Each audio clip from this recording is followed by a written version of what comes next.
We're going to cook this ribeye, the one that I left out from yesterday that I cut. It's actually about 1.75 inches thick. So we're going to start by doing sous vide.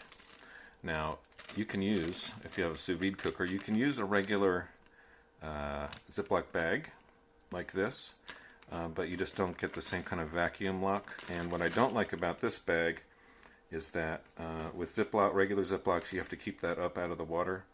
So my bigger sous vide bag is going to be a better choice for this. So I'm going to go ahead and vacuum seal this steak in a sous vide bag, and then we'll get to the sous vide process using this pot of water here sitting on my counter. Be right back. So here's our steak. Before I don't always do this, but I think today I'm going to go ahead and add a little bit of salt to the mix. I don't like to season too much, and I certainly don't like to season too much in the sous vide process with a beautiful steak where we want the meat to do the talking. So I'm going to take some of this Diamond Crystal kosher salt. I happen to like Diamond Crystal specifically. It has a crystal shape and size that I like better than the big Morton, but whatever. So I'm just going to give this a nice coating of salt.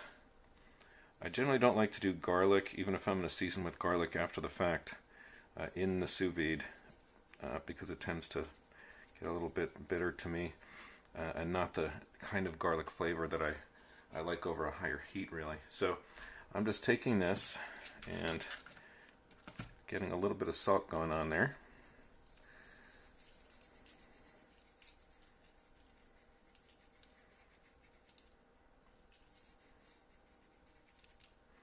I'm not going to do olive oil or butter at this stage.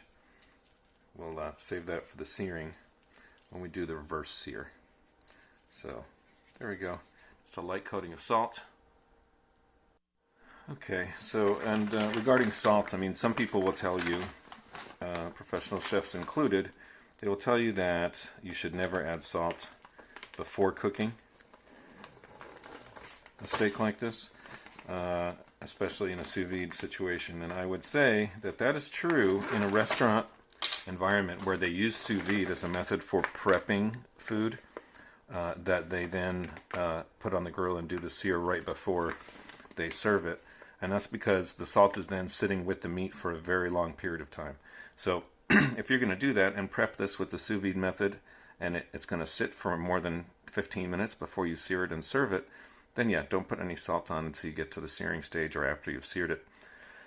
But in this case, we're going to go straight from the sous vide cooker into a pan onto the plate.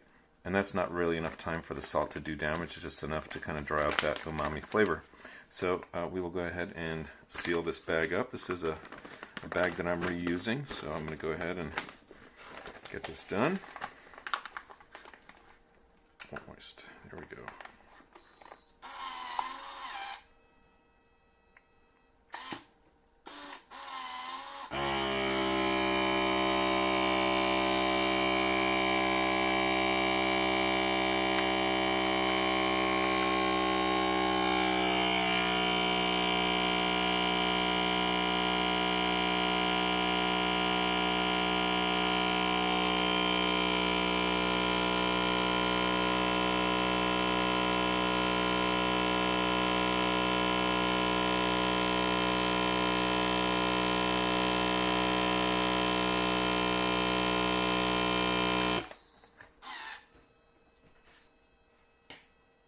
Now, the fact that that kept going like that tells me that I think this bag is leaking and we may have to get a new one. I should not have to manually stop that vacuum.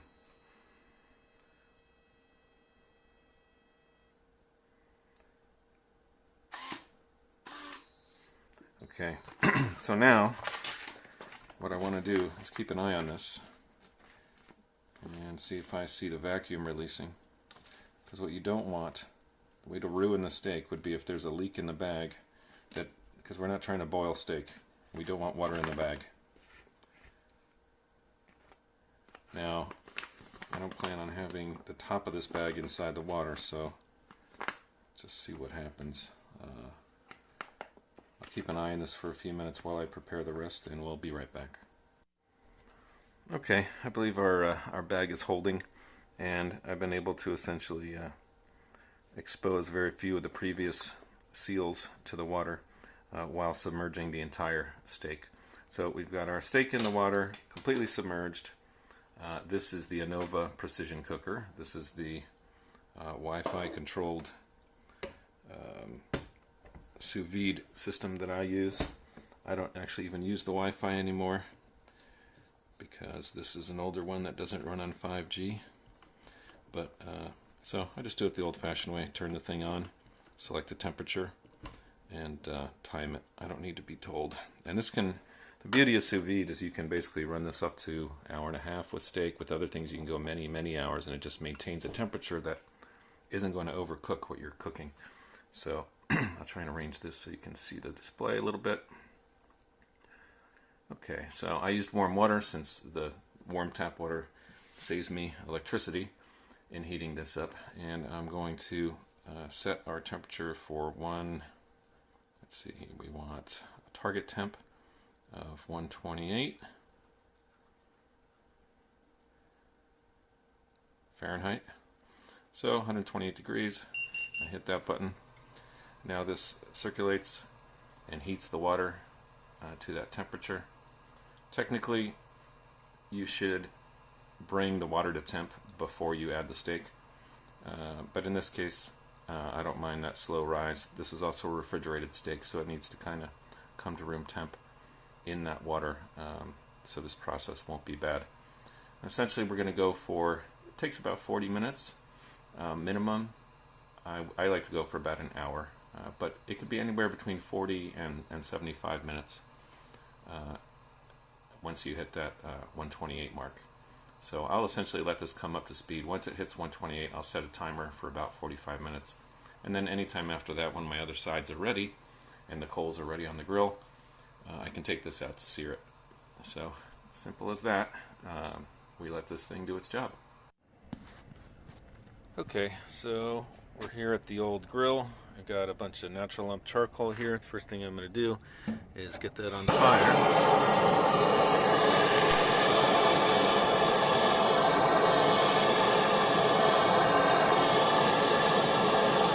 I like to cheat and use this torch.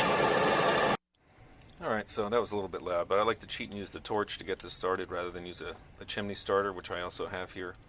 We've got our steak upstairs cooking in the sous vide cooker, and that gives me 45 minutes to kind of get everything else working. We'll get these coals nice and hot, and I also have potatoes that I've already parboiled, put in olive oil and some salt, pepper, and dill. Actually, no, I did not do dill. Salt, pepper, and garlic. So I'm going to take those cut up gold potatoes, put them on a griddle over in this heat, and let them essentially roast while we're waiting for the steak to be finished, and time that so that it all works out to come together at the end. And I've got a salad that I've already made that just needs to be tossed with the dressing. So I've got a little time here to make that dressing as well while we wait for everything to come together. So we've got our parboiled and seasoned and oiled potatoes on the griddle. A little bit of fire here. It's about 400 degrees there, so I'll just watch that and keep an eye on the sous vide. What I do want to do is correct myself on these potatoes. So I actually should say that these are Yukon Gold potatoes that I parboiled, then removed as soon as they softened a bit, and tossed in olive oil with some dried thyme, salt, and a couple of diced cloves of garlic in that olive oil, and then another little sprinkling of Old Bay hot seasoning. So that is what I did with these, and now they're on the hot griddle roasting. So not too hot, I'm not trying to fry them. I want these to sort of roast as if they're in the oven for now, and then we'll get the griddle really hot before we put the steak on. Oh, so we've got our steak essentially, timer's up, it's been in there long enough, going on about 45 minutes. It can sit there probably for another 25 minutes with no further deleterious effects, because that's the beauty of sous vide. In this mode, it's holding it at a temperature. It's not going to overcook because it's holding it right at 128 degrees straight through, which gives us that perfect medium rare. And then we're just going to put it on some really high heat to get a good crust and sear on the outside.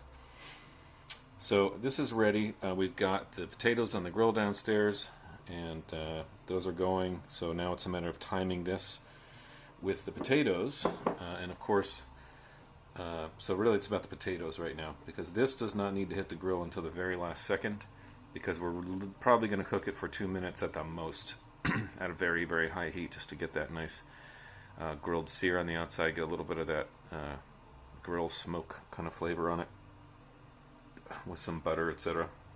So at this point, I'm going to shut off the sous vide cooker, and we'll let this sit here a little bit longer while we kind of keep an eye on the potatoes. And then I'm going to pull this out for a couple of minutes and make sure that it's nice and dry before it hits the grill. And then we'll get our salad together and get to the meal. Okay, we've got our potatoes ready, and the griddle is right over the heat.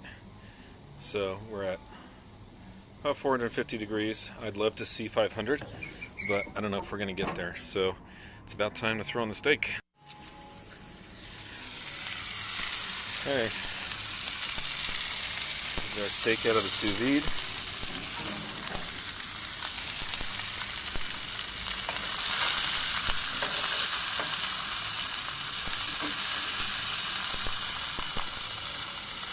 Trying to get that crust on there.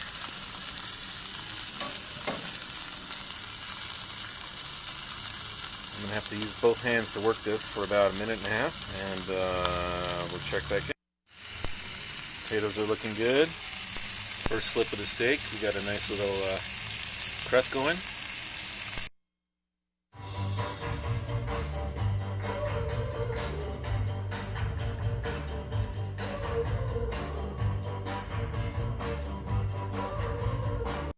And so our steak is done, and this is why we reverse sear, because nothing like sous vide with a reverse sear gets you that level of wall-to-wall medium rare all the way through. Instead of just a pink spot in the middle, it is edge to edge, perfectly medium rare. I'd call this one a little more to the medium side because my heat at the sear wasn't as hot as I like it, so it had to sit there a little bit longer, but well within my range. Got a nice salad here with a Dijon vinaigrette. Actually, it's a Cajun mustard vinaigrette. And love my well done potatoes. Nice buttered Barilla roll, and Bolillo roll, I should say, and a beer. So that is the process, and that is why we do what we do.